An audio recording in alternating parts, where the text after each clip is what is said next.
Ọpẹ́ ni fún Ọlọ́run ọba. A dúpẹ́ lọ́wọ́ Elédùmarè, ọba kọ́dáyé, ọba ṣẹ̀dáyé, ọba mi ògbùgbà tí gba láìlára. Mo kí ẹ̀yin àgbààgbà ńlẹ̀ Yorùbá, mo kí ọmọdé, mo kí ọkùnrin, mo kí obìnrin, mo kí ẹ̀yin ìyá mi àgbààgbà. Ojú òní tì yín. Orúkọ mi ni Olóyè Káyọ̀dé Tajudeen Àjàyí, akọgun àgbà Àgbẹ̀kọ̀yà ilẹ̀ Yorùbá káàkiri àgbáyé. Ọ̀rọ̀ kan ló ń dùn mí tí mo fẹ́ bá gbogbo ọmọ káàárọ̀ òjìrè sọ. Mo ti fẹ́ kẹ́ bá fi ọ̀rọ̀ yìí ṣọwọ́ sí ọ̀dọ̀ bàbá wa Aṣíwájú Bọ́lá Ahmed Tinubu tí wọ́n jẹ́ ààrẹ wa. Lágbára Ọlọ́run ilẹ̀ Yorùbá ò ní dàrú.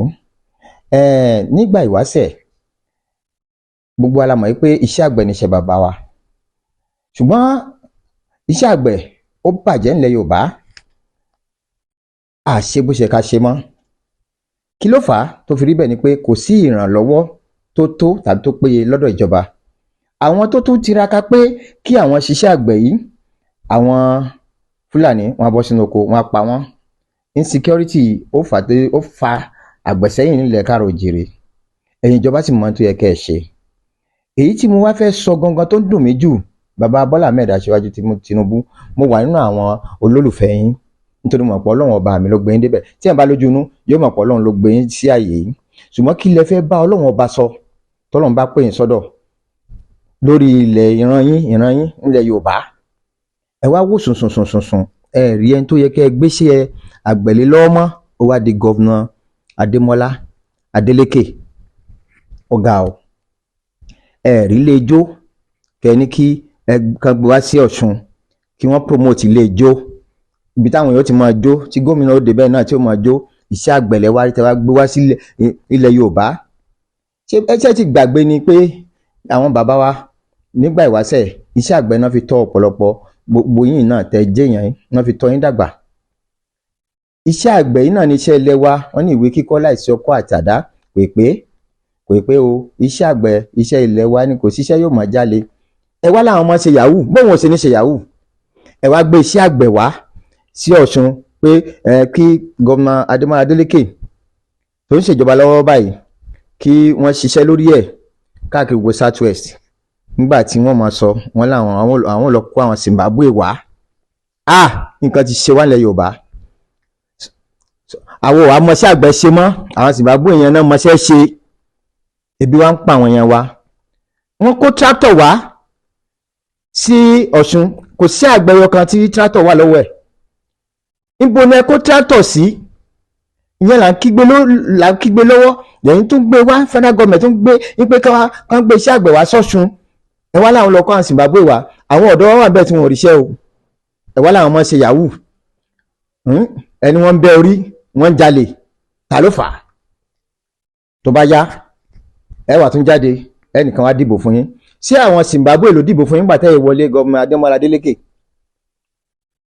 Ìyà wa oúnjẹ wa nílẹ̀ Yorùbá. Ẹ mọ̀ jẹ́ pọ́ṣùn nìkan nílẹ̀ Yorùbá. Gbogbo ẹ̀yin gómìnà yìí ẹ rántí o, owó tí wọ́n yọ subsidy tá ń yọ lórí epo wọ́n ń dá padà fún yín o, nítorí ìwà náà ni o. Àwárí nǹkan kan. Ebi wa ń pa wá. Bàbá Aṣíwájú Bọ́lá Ahmed Tinubu, ẹ ràn wá lọ́wọ́ o. Ẹ wo àwọn olórí ń bẹ àgbẹ̀ ní olórí ńlẹ̀ ní Ọ̀ṣun. Ẹ wá wọn rí, ẹ pè wọ́n. Ọ́fíìsì wa o tó jẹ́ ní commissioner for agric ní Ọ̀ṣun state o. So commissioner for agric tẹ ẹ̀yàn yẹn kò capable rárá láti ṣe ètò lórí iṣẹ́ àgbẹ̀. Àwọn Zimbabwe ló capable. Ẹ jẹ́ sọ òdodo fún yín, kò sí nǹkan tó fẹ́ ṣe nínú àgbẹ̀ táwọn èèyàn wa mọ̀. Kò sí nǹkan tó ń lọ lọ́wọ́lọ́wọ́ báyìí nípa iṣẹ́ àgbẹ̀ táwọn ẹ̀wà ilẹ̀ Yorùbá tí wọn ò mọ̀ ń pa ẹ̀. Bí wọ́n ṣe upgrade lágbàáyé lórí àgbẹ̀, bẹ́ẹ̀ làwọn Yorùbá náà upgrade. Wọn ò rówó ṣiṣẹ́. Èyí oko tó jẹ́ farm settlement wọ́n ń bẹ̀rẹ̀ náà tó wà lọ́tún bíi láyé bàbá Oyinlọ́lá, wọ́n ti gbélẹ̀, ó ti di wọ́n ti sọ di estate fáwọn kan tá ń gbé.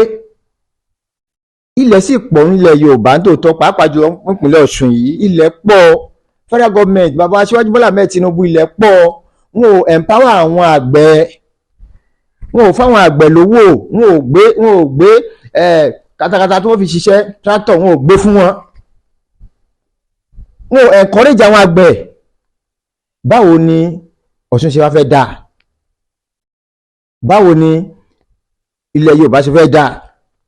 Mo rántí ayé àwọn Buhari nígbà kan, wọ́n ṣí bọ́dà sílẹ̀ fáwọn èèyàn tiwọn, wọ́n lọ wọ́n bọ̀ kò sí wàhálà. Bọ́dà tiwa nígbà tẹ́kọ̀ wọlé bàbá wa Bọ́lá Ahmed ẹlẹ́ máa ṣí sílẹ̀, mọ̀ ṣí sílẹ̀, àwọn custom ló mọ̀ fi bọ́dà jẹun. Ìyà wa jẹ wá bíi la ilaha illallah, Ọlọ́run mọ̀ gbà wá. Ní tí mo rí ni pé ó dàbí pé ẹ̀ṣẹ̀ pọ̀ nílẹ̀ Yorùbá, ẹnu wa ò kò, inú wa ò